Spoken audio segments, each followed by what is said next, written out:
Bienvenidos y bienvenidas a la primera clase magistral del ciclo Integrando Saberes que organiza el Instituto Nacional del Teatro. Esta primera clase estará a cargo de Jorge Dubati. Jorge Dubati es doctor en Historia y Teoría de las Artes. Además, es profesor titular en la materia Historia del Teatro. Dirige el Instituto de Artes del Espectáculo de la Facultad de Filosofía y Letras de la Universidad de Buenos Aires. Además, es investigador, periodista y crítico de teatro. Se destaca en la Argentina y en el mundo por su labor en el campo de la teoría teatral. Ha publicado más de un centenar de libros y edita la obra de Eduardo Tato Pavlovsky, Mauricio Cartún, Rafael Spregelburg, Alejandro Zapilleta, entre otros. Ha recibido en 2 oportunidades el premio Conex por su labor como periodista y comunicador. Los invitamos ahora a compartir la clase magistral con Jorge Dubati.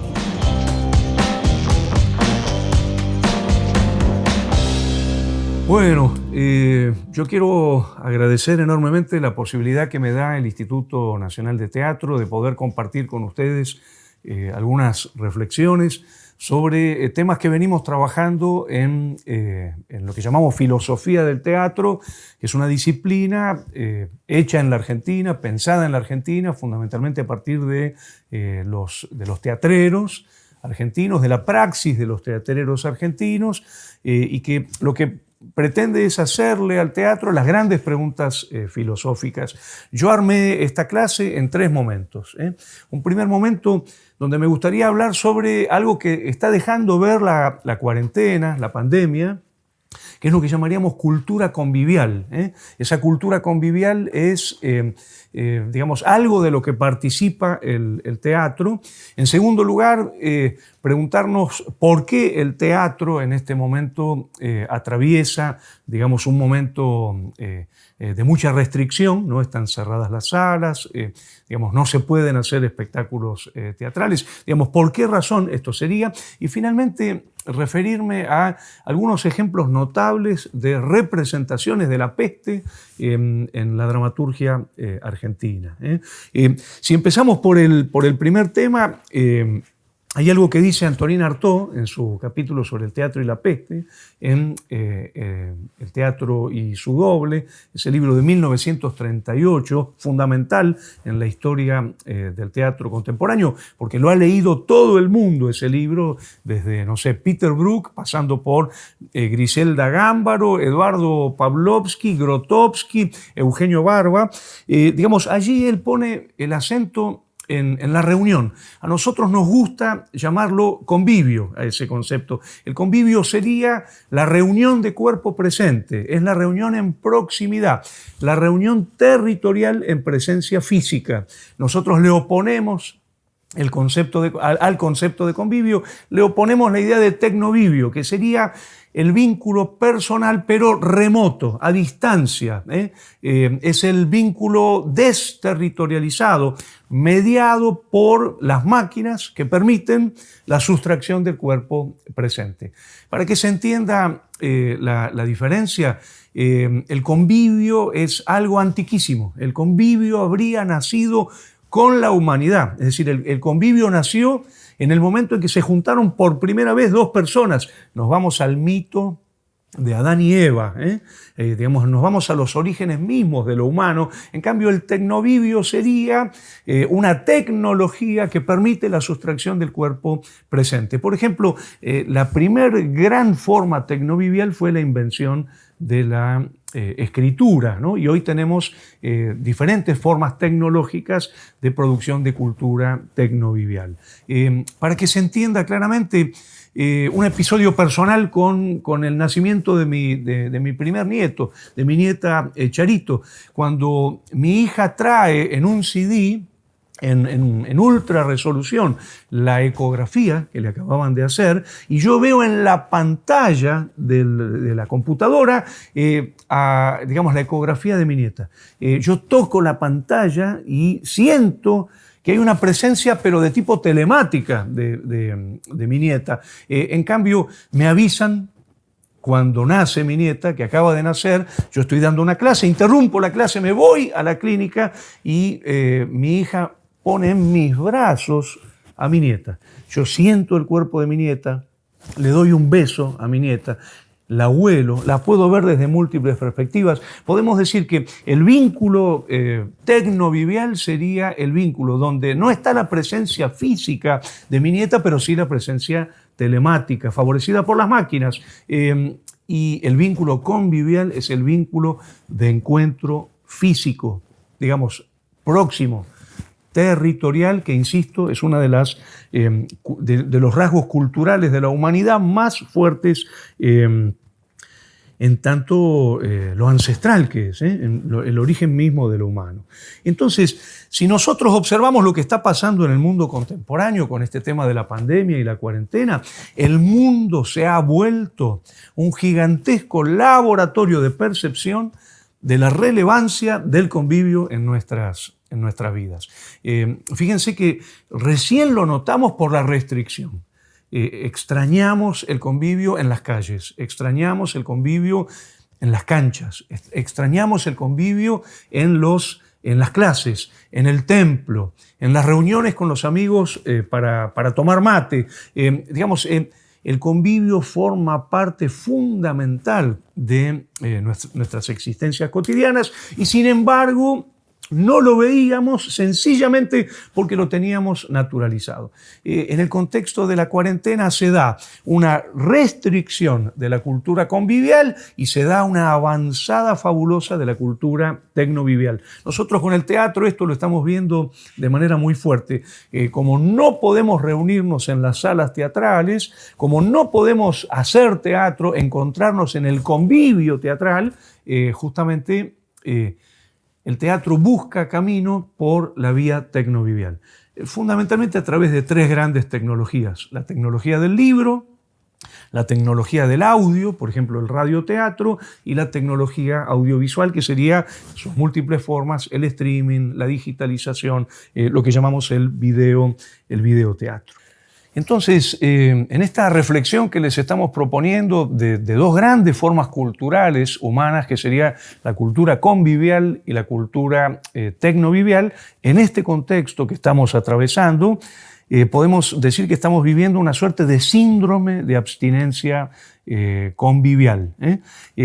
Estamos sintiendo la necesidad de convivio. Si ustedes se fijan, en el contexto actual, al haberse desnaturalizado algo que teníamos muy incorporado, que es este vínculo convivial, observamos a todo el mundo referirse a sus hábitos conviviales. Cómo extraño abrazar a mi vieja, cómo me gustaría ir a jugar al fútbol con mis amigos. Es más, hasta miramos la televisión y vemos publicidades que nos resultan chocantes y que por supuesto antes no nos resultaban chocantes. Una familia reunida para comer, o un grupo de muchachos y muchachas bailando, dándose besos, dándose abrazos. La sensación es que lo que estamos pasando, la cuarentena y la pandemia, ha puesto en primer plano la relevancia del convivio en nuestras vidas, y en ese sentido podemos decir que es muy interesante este momento para observar justamente la condición convivial del teatro, la naturaleza convivial del acontecimiento teatral. Fíjense, un fenómeno sumamente interesante que estamos atravesando, que es que al estar restringidos los convivios en las salas, al estar restringidos los convivios teatrales, aparece lo que yo llamaría una suerte de fuerza del convivio que se abre camino, a pesar de todo, y se genera lo que podemos llamar el teatro de las terrazas, el teatro de los balcones, el teatro de las paredes, el teatro de las ventanas. Es un fenómeno sumamente interesante. Por ejemplo, a las 21 horas yo me asomo por la ventana de mi estudio y veo a la gente que sale a las terrazas, sale a los balcones, sale a las ventanas. Hay uno que pone el himno y se pone todo el mundo a cantar el himno. Hay gente que empieza a cantar y empiezan a recitar cosas. Es decir, algo muy interesante porque nos recuerda lo que pasaba en los corrales del siglo de oro español, o nos recuerda también lo que pasaba en Caminito, ¿no? En La Boca, donde los vecinos veían el teatro que hacía Cecilio Madanes asomándose por la ventana, ¿no? En una palabra, yo creo que estamos en un momento sumamente interesante para poder darnos cuenta de la importancia de la cultura convivial, una valorización de la cultura convivial. Cuando esto pase, yo creo que vamos a volver con una revalorización de la cultura convivial que antes teníamos naturalizada y por lo tanto no veíamos con la fuerza con que la vemos ahora. En ese sentido, y paso a mi segunda parte de esta intervención, yo diría que el teatro forma parte de esto que llamaríamos la cultura convivial. Es decir, el teatro no inventó el convivio, el teatro forma parte de esa amplia cultura convivial que vemos en la calle, en los transportes, en las confiterías, en los templos, en los estadios, en las casas y en las calles. Ahora, Artaud lo dice muy claro esto en el teatro y su doble. Digamos, el teatro sería el acontecimiento convivial por excelencia. Porque para que haya teatro tiene que haber reunión territorial de cuerpo presente, por lo menos de 2 personas. Es decir, no se puede hacer teatro de a uno y no se puede hacer teatro, digamos, solamente por presencia telemática. Necesitamos territorialmente la presencia física de los cuerpos reunidos en convivio. Y esto genera una cantidad de elementos sumamente interesantes para volver a pensar la naturaleza, la singularidad del acontecimiento teatral. Nosotros podemos decir que, según la filosofía del teatro, hay una matriz teatral, digamos una base de acontecimiento, que es tal vez uno de los tesoros culturales más grandes de la humanidad, que consiste, simplificándola, que consiste en lo siguiente. La gente se reúne en convivio territorial, presencia física en un espacio próximo, sin que haya mediaciones que permitan la sustracción de los cuerpos presentes físicamente. Dentro de esa reunión, alguien empieza a producir con su cuerpo mundo paralelo al mundo, es decir, lo que Aristóteles llamaba poiesis, de ahí viene la palabra poesía. Nosotros diríamos, alguien empieza a producir con su cuerpo vivo, empieza a producir mundo paralelo al mundo, metáfora, poiesis corporal, y alguien empieza a expectar. Es decir, hay una convención por la cual nos reunimos. ¿Quiénes se reúnen? Fundamentalmente el actor, el espectador y el técnico. Yo lo llamaría no técnico a secas, lo llamaría técnico artista, por una razón de que la intervención técnica, digamos, en el acontecimiento forma parte del acontecimiento artístico.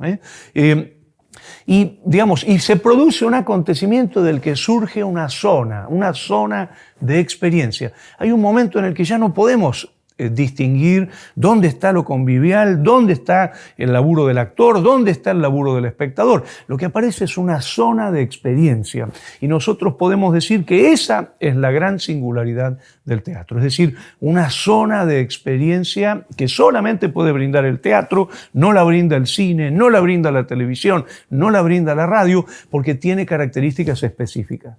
Si tienen ganas de leer un gran libro escrito en el año 1934 por un pragmatista norteamericano que se llama John Dewey, el libro se llama El arte como experiencia, justamente pone el acento en esto, es decir, hay una zona de experiencia que nosotros atravesamos dentro del acontecimiento teatral y que es única en tanto la produce solamente el acontecimiento teatral. Fíjense qué cosa tan interesante, el lugar del espectador dentro de esa zona de experiencia. Porque si nosotros pensamos en la palabra espectador etimológicamente, viene del verbo latino spectare, que quiere decir observar atentamente a la espera de algo que va a acontecer. Sin embargo, los espectadores en el teatro son muchísimo más que espectadores. El espectador en el acontecimiento teatral está construyendo el acontecimiento. El espectador incide en la constitución de la zona de experiencia. La zona de experiencia no la hace solamente el actor con el técnico, sino que en el acontecimiento teatral, los que hacen el acontecimiento son todas las partes que configuran ese acontecimiento. Seguramente los que están viendo esta clase son teatreros, ya sea críticos, investigadores, actores, dramaturgos, gente que hace teatro, que conoce el acontecimiento teatral. Fíjense qué interesante. Cuando uno va a ver un espectáculo que le ha gustado mucho y lo va a ver a varias funciones, no hay una sola función igual a otra. ¿Por qué razón? Porque cambia el convivio y cambia el acontecimiento teatral. Es decir, podemos tener la misma obra en un acontecimiento teatral donde el público es fervoroso, sensible y se advierte esa colaboración dentro del acontecimiento, o podemos encontrar una función donde el convivio está dibujado. El público parece que no estuviera, parece que fueran de cartón pintado, así decía Alfredo Alcón. Yo me acuerdo haberle hecho una entrevista a Alfredo Alcón donde él me decía, hay funciones en las que uno siente que podría acercarse a Prosenio, sacar una navaja y cortarse la vena y nadie diría nada. Lo decía Alfredo Alcón, ¿no? Esto quiere decir que cambiamos el convivio y cambia el acontecimiento. Cambiamos la composición del público y cambia el orden de acontecimiento. En ese sentido, es muy interesante ver que la experiencia de acontecimiento es muy distinta, por ejemplo, en el videoteatro y en el teatro, ¿no? Me gustaría mostrar una imagen que no es muy conocida y sin embargo es una imagen fundamental en la historia del teatro, que es el famosísimo vaso de Zófilo. El vaso de Zófilo es una cerámica griega que es la única cerámica en la que los griegos han representado al público, a los espectadores. Si ustedes observan ese dibujo, el público no es un público que se limita a expectar, digamos. El público está enfervorizado, con las bocas abiertas, hay algunos levantando palos, se los nota con los cuerpos, podríamos decir, tan expandidos como podrían estar los cuerpos de los actores. Ver al público griego representado en esta cerámica del vaso de Zófilo nos demuestra la incidencia, el protagonismo que tiene el público dentro del acontecimiento teatral. Y en ese sentido, me gustaría poner el vaso de Zófilo en relación con una cosa que dice Platón en su libro Leyes, donde Platón habla de teatrocracia.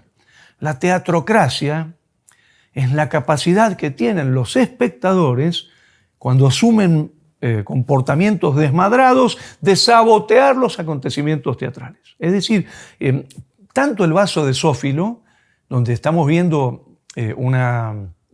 público, pero parece que estuviéramos viendo una hinchada de fútbol, como lo que dice Platón en el libro Leyes, nos demuestra que el espectador es constitutivo del orden de acontecimiento, de esto que llamamos el orden de experiencia. Por lo tanto, el espectador es mucho más que un espectador. Fíjense qué diferencia habría entre el espectador en convivio con los actores y los técnicos y el espectador, por ejemplo, viendo un videoteatro, ¿no? Ahí hay una diferencia muy grande en cuanto a la incidencia que puede tener el espectador, sustraído del convivio. Volvemos a esta imagen de yo tocando la ecografía de mi nieta en la pantalla, ¿no? Es decir, el espectador limitado por una política de la mirada que le imponen las cámaras que han filmado ese material. Si el material, por ejemplo, toma un primer plano supongamos, de Alfredo Alcón y no me permite ver qué es lo que está haciendo mientras tanto Claudia Lapacó, yo no tengo esa posibilidad maravillosa que sí tengo en el convivio, que es la posibilidad de en una milésima de segundo estar viendo al mismo tiempo a Alfredo Alcón y a Claudia Lapacó. Por otro lado, esta diferencia tan fuerte de la intermediación tecnológica, ¿dónde lo notamos esa intermediación? Se corta. El videoteatro se corta todo el tiempo. Aparece el famoso circulito, ¿no? Que vos decís, bueno, esto es parte del espectáculo, no es parte del espectáculo. O aparece esta cosa del congelamiento de una imagen, o aparece la imagen estertorizada, la imagen balbuceante, donde de pronto un parlamento dicho por el actor aparece totalmente fragmentado por una mediación de tipo tecnológica. En ese sentido, podemos decir que tenemos que valorizar esto que llamamos el convivio, la cultura convivial. El teatro como parte de una cultura convivial mayor, que es la cultura de la reunión ancestral. La primera representación de convivio la podemos encontrar, por ejemplo, en las imágenes de Adán y Eva, por ejemplo, en la pintura mundial. Y acá entra entonces Antonin Artaud, la zona de contagio. Una cosa es el cuerpo intermediado por presencia telemática y otra cosa es el cuerpo produciendo afectación en una zona de experiencia en reunión física. Los cuerpos en convivio como manifestación de una prolongación de la materialidad del universo. Antonin Artaud lo dice muy claro, y por eso compara el teatro con la peste. Dice, en el teatro, más que comunicación, lo que hay es contagio. Hoy la palabra contagio nos resulta tremenda, y esto tiene que ver justamente con la restricción de los convivios. Fíjense que el otro, la presencia del otro en convivio, el cuerpo del otro es amenazante porque puede estar, digamos, portando el bicho, como quien dice. En cambio, lo que dice Artaud es muy interesante. Dice, el teatro es contagio. ¿Qué quiere decir con esto?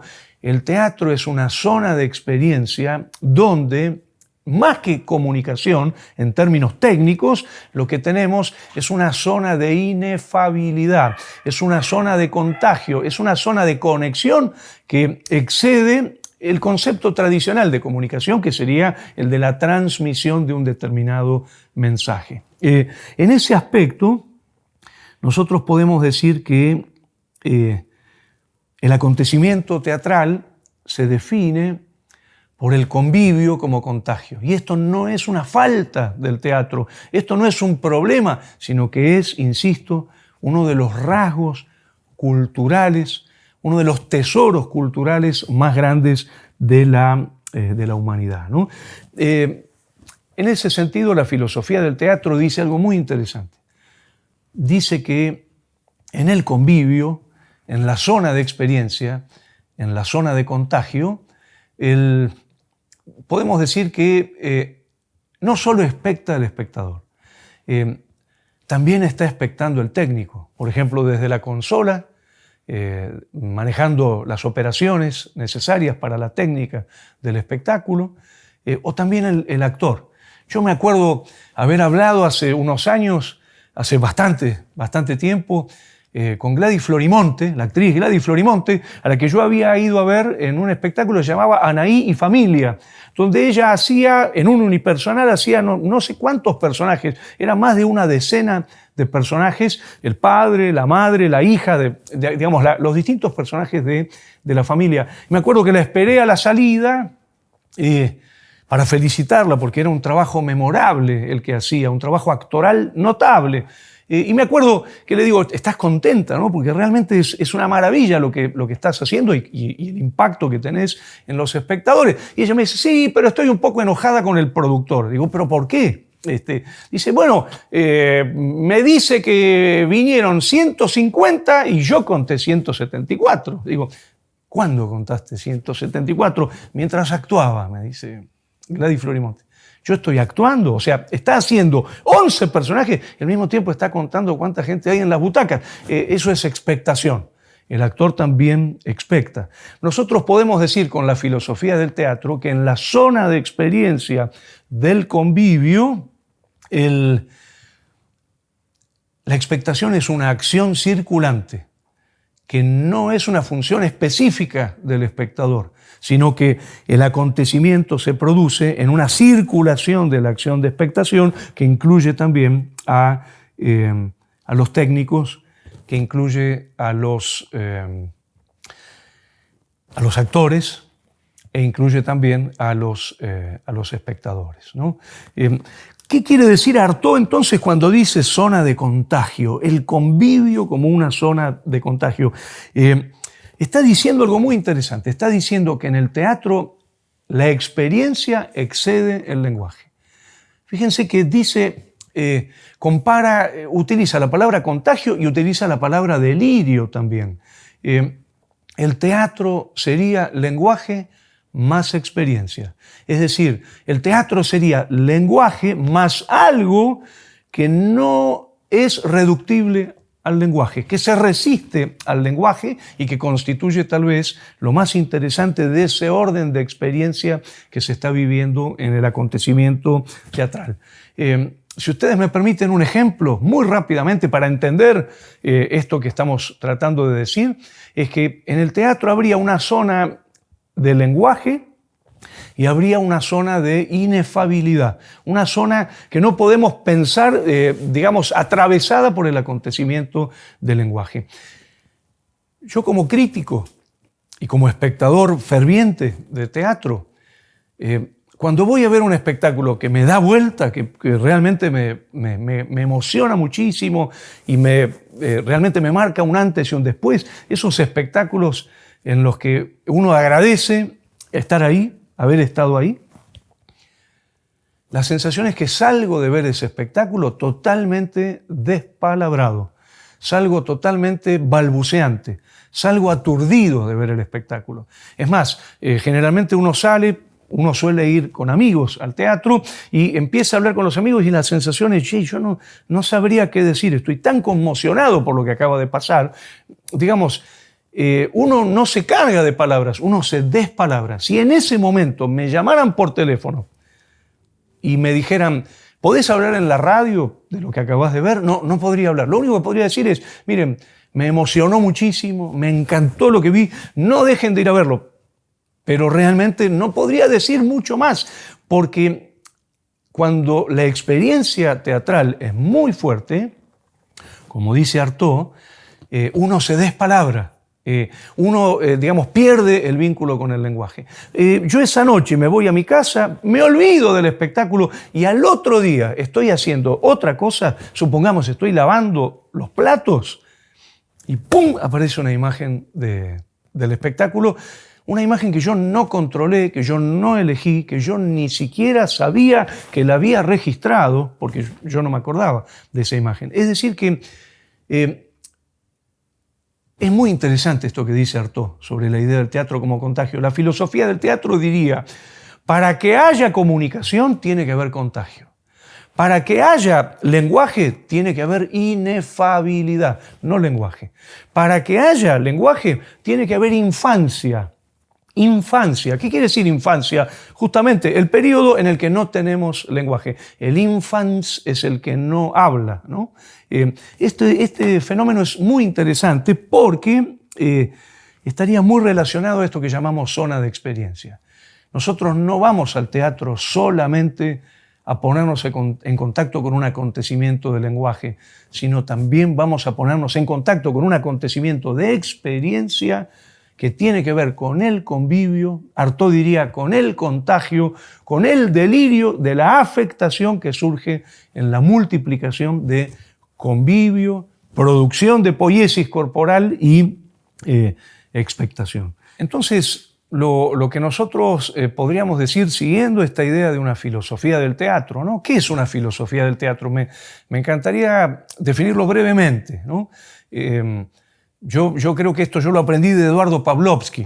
Hablando con Pavlovsky me di cuenta, cuando Tato Pavlovsky me decía lo más importante para mí del teatro es que si yo no hago teatro me muero, Pavlovsky me decía, no pasa por la comunicación la cosa. Hay comunicación, pero no solo hay comunicación. Hay un orden de acontecimiento que lo excede. Entonces, nosotros podríamos decir que el teatro se cuece en los fuegos de la infancia. El teatro se cuece en los fuegos de la inefabilidad. El teatro se cuece en los fuegos del convivio, de la presencia física, de la zona de experiencia que surge de la afectación convivial. Esto que hoy estaría tan restringido por el peligro de la pandemia. En ese sentido, otro gran maestro argentino, el maestro Mauricio Cartún, yo estoy en un seminario de él y escucho que Cartún dice una frase, la tira como una cosa más, dice, porque el teatro teatra, dice Cartún. Y yo me quedo sorprendido por esa frase, digo, qué raro, el teatro teatra, ¿qué quiere decir? Y por supuesto, no lo interrumpo, espero a terminar el seminario, me acerco y le digo, Mauricio, dijiste el teatro teatra, no entiendo esa expresión. Y Cartún me dice, mira, hay un físico que se llama David Bohm, que propone una teoría que es la teoría del reomodo, ¿no? La teoría del reomodo sería que para poder explicar los procesos complejos que hacen las cosas, la única manera es nombrarlo con verbos específicos. No te entiendo. A ver, mira, por ejemplo, el árbol al mismo tiempo hunde las raíces en la tierra, eleva el tronco, abre las ramas, soporta los niditos, da frutos en el verano, en el invierno se le caen las hojas. Todo eso, el único que lo hace es el árbol. El árbol arbola, me dice Cartún. El arbusto no arbola, el arbusto arbustea, tiene otro reomodo. Bueno, me parece algo sumamente interesante llevar esto al régimen teatral. El Cartún lo dice, el teatro teatra. ¿Qué quiere decir? Que el único que hace todo esto que nosotros estamos definiendo como acontecimiento, zona de experiencia, contagio, convivio, es el teatro. El teatro teatra. El teatro hace este acontecimiento que llamaríamos teatral, que, como dice el maestro Cartún en un artículo hermosísimo que ustedes pueden encontrar en la web, el artículo se llama El tiempo y el teatro, él dice, el teatro es el humus de la cultura. Compara el teatro con la jardinería. Y yo creo que esa metáfora, que por supuesto dejo para que ustedes la busquen con tranquilidad, esa metáfora es absolutamente reveladora de esto que Artaud llamaba el contagio y de lo que nosotros llamamos la pertenencia del teatro a la cultura convivial.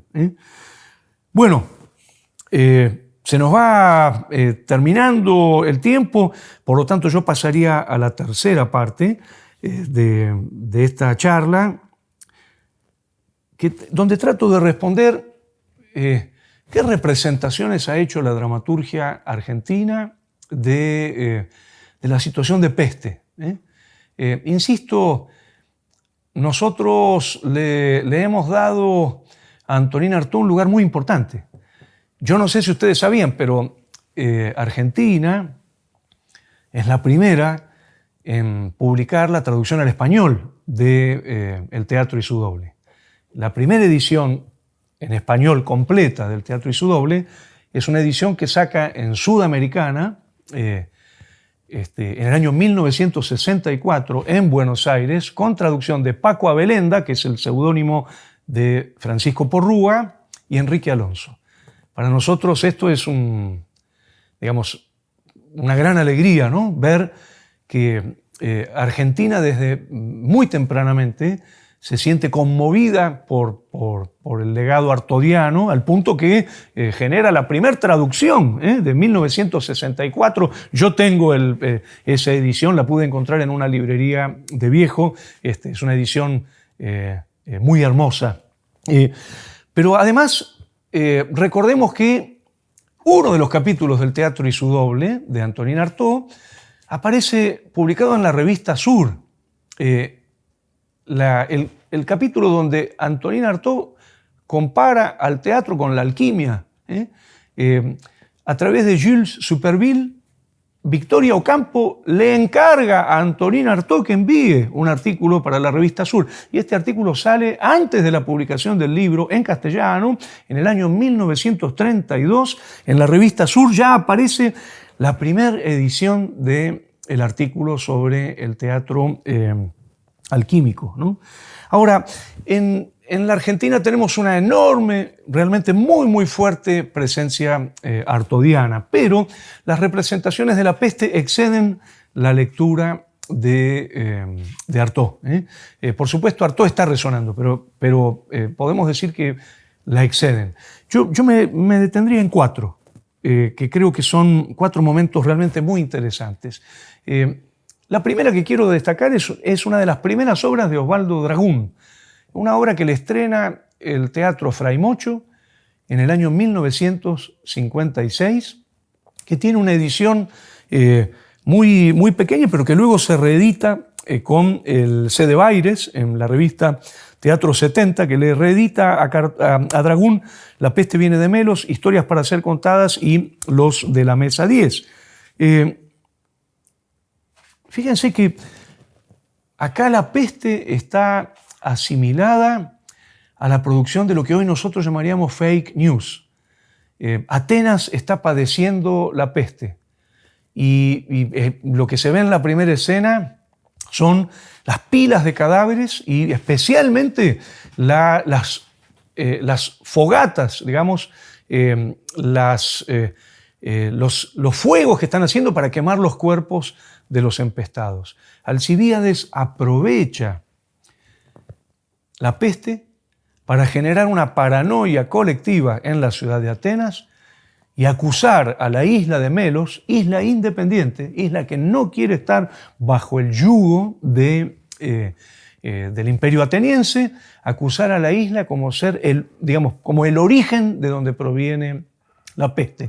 De esta manera Atenas, el imperio ateniense, se las ingenia para crear opinión pública e invadir la isla de Melos. Es muy interesante la obra porque podemos decir que se hace un análisis del comportamiento de clases sociales y del comportamiento de sectores políticos y sectores económicos, tanto en la isla de Melos como en Atenas, para pensar a partir de la peste como fake news. Es decir, la peste es algo real, pero hay un uso que se hace de la peste. Digamos, si alguno está encontrando algún parecido con la situación actual, especialmente de algunos gobernantes que hablan de la peste china, por ejemplo, se parece mucho a esto que Osvaldo Dragún representa en el año 1956. Pero al mismo tiempo aparece algo muy interesante en Dragún, que es la idea de acusar de empestado a aquel que proponga una visión de mundo alternativa, no imperialista. Se va a reconocer que los habitantes de Melos están empestados por la claridad de sus ojos, que no es sino la claridad que le da la certeza de no querer estar dependiendo del imperio ateniense. Es muy interesante entonces esto, la peste como una realidad histórica, la peste como un uso a la manera de lo que hoy llamamos las noticias falsas. De ahí el título, La peste viene de Melos, que así no se iba a llamar la obra. La obra se iba a llamar Melos vivirá, pero La peste viene de Melos el título lo pone Oscar Ferriño, del grupo Fray Mocho. Y al mismo tiempo entonces la peste como el empestado en el sentido de aquel que propone una visión de mundo alternativa y debe ser perseguido justamente porque se recorta de lo que sería la visión hegemónica.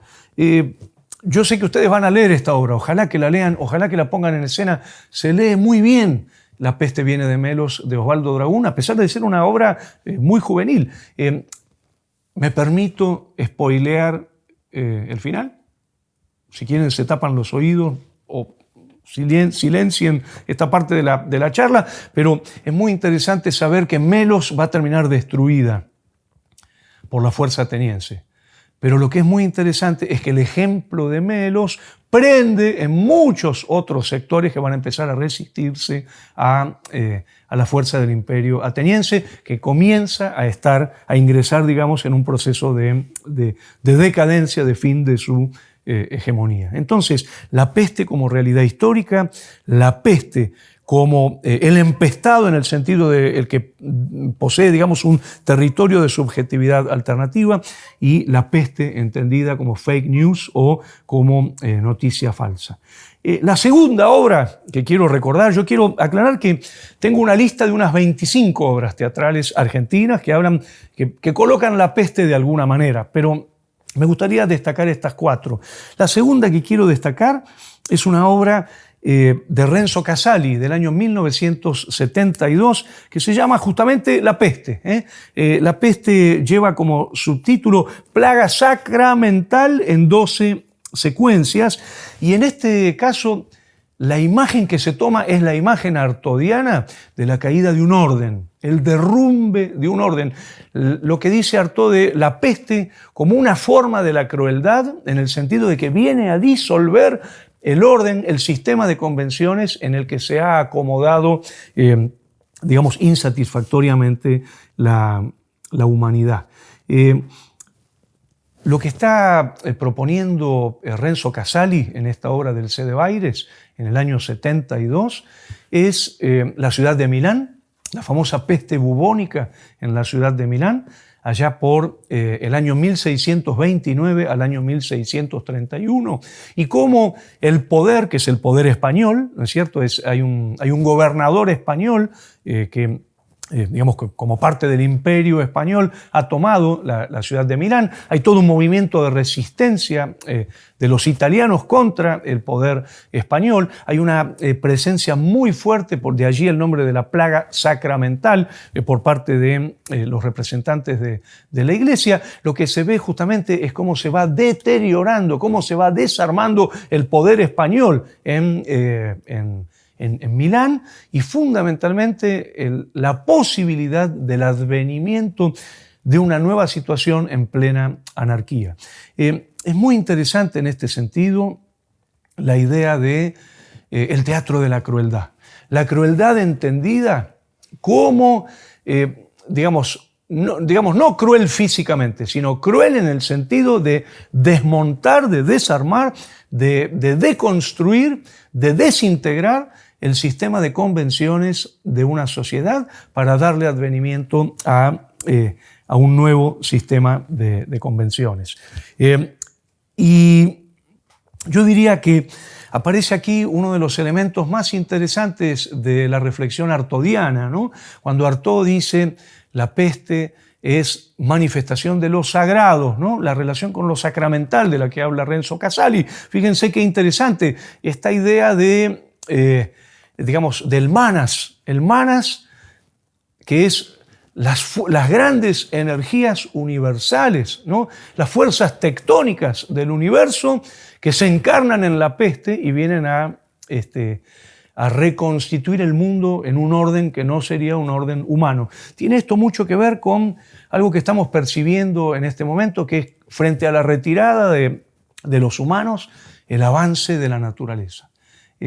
Muchos dicen incluso que el virus tendría que ver con una respuesta de la naturaleza, ¿no? O esta cosa tan impactante de ver los lobos marinos apoderándose del puerto de Mar del Plata, ¿no? O la aparición de nuevos tipos de insectos en la provincia de Buenos Aires, o la aparición de delfines en los canales de Venecia, por ejemplo. Esta idea de que la naturaleza regresa con las fuerzas tectónicas del manas, como lo dice Artaud en El teatro y su doble. Bueno, la tercera obra que yo elijo para comentar hoy, pero insisto, es una selección que hago de un grupo mucho más grande de textos, es El Cordero de Ojos Azules, de Gonzalo de María.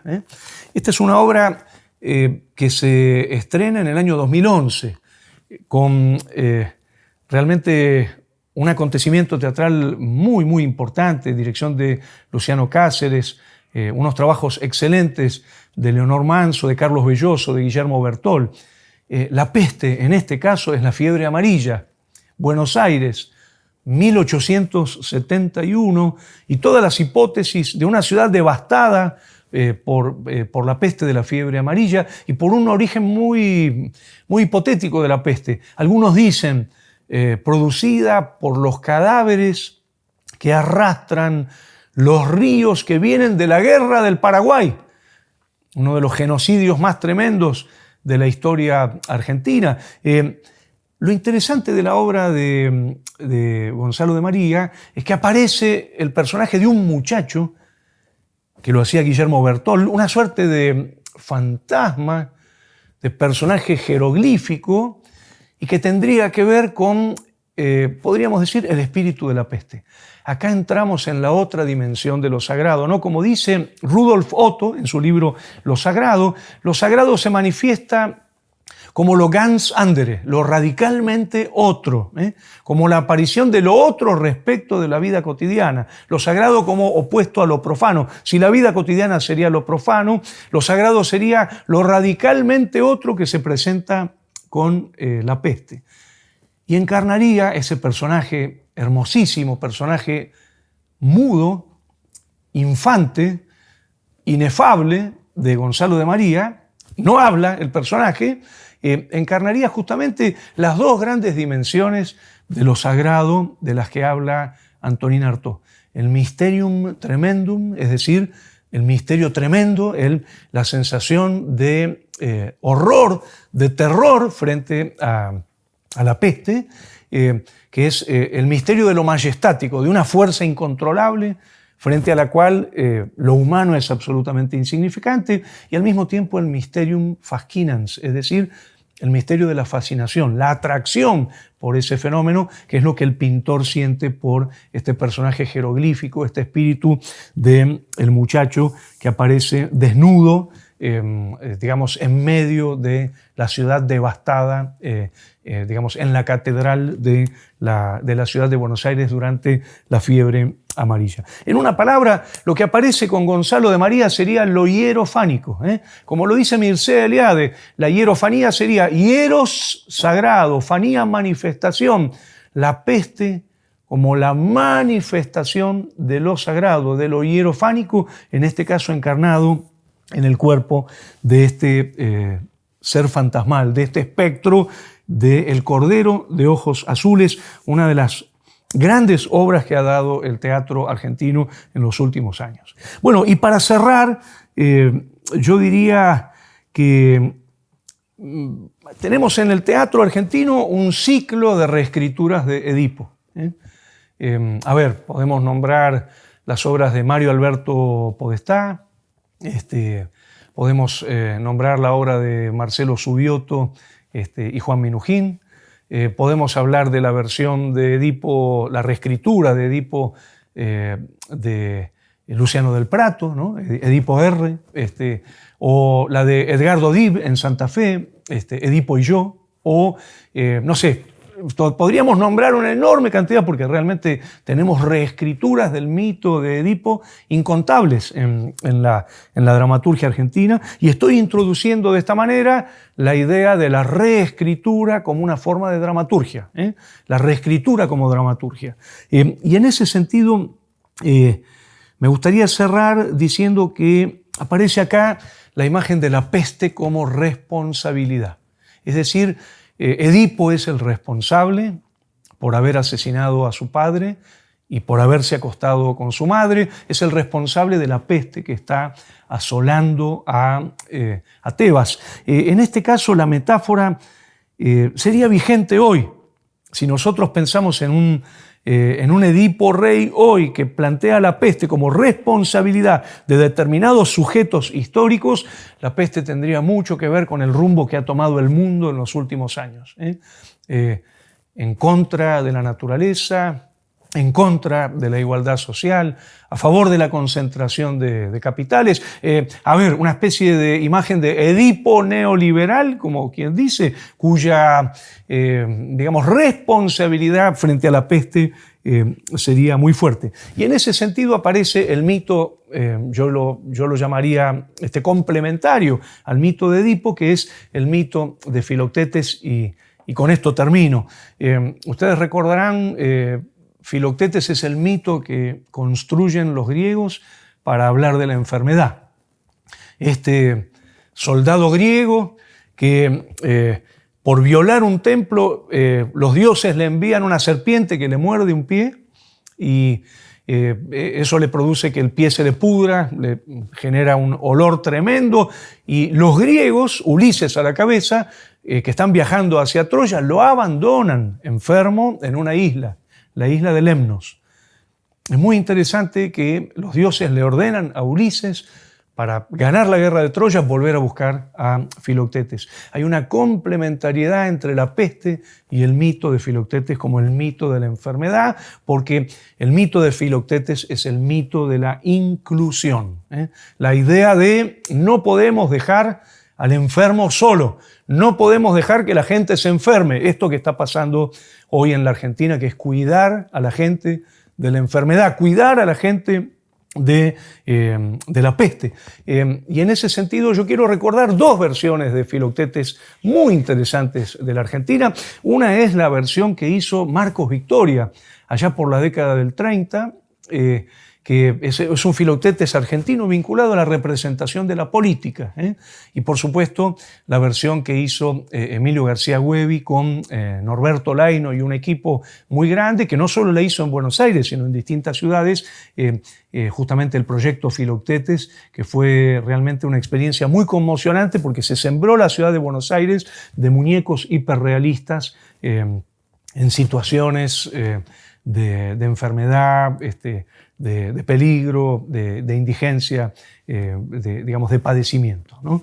En una palabra, entonces, el teatro argentino está muy atravesado por las imágenes de la peste. Si ustedes quieren, pongo a disposición el resto de las obras que hemos encontrado, vinculadas de una manera u otra a la representación de la peste, pero quiero parar acá y sobre todo agradecerle al Instituto Nacional del Teatro que me haya permitido plantear algunas de estas líneas de innovación teórica, que llamamos filosofía del teatro, por la cual aprovechamos este síndrome de abstinencia del convivio para poder hablar un poquito sobre cómo lo que está sucediendo pone en primer plano la singularidad del acontecimiento teatral, en tanto reunión física de cuerpos, territorial, próxima, en convivio.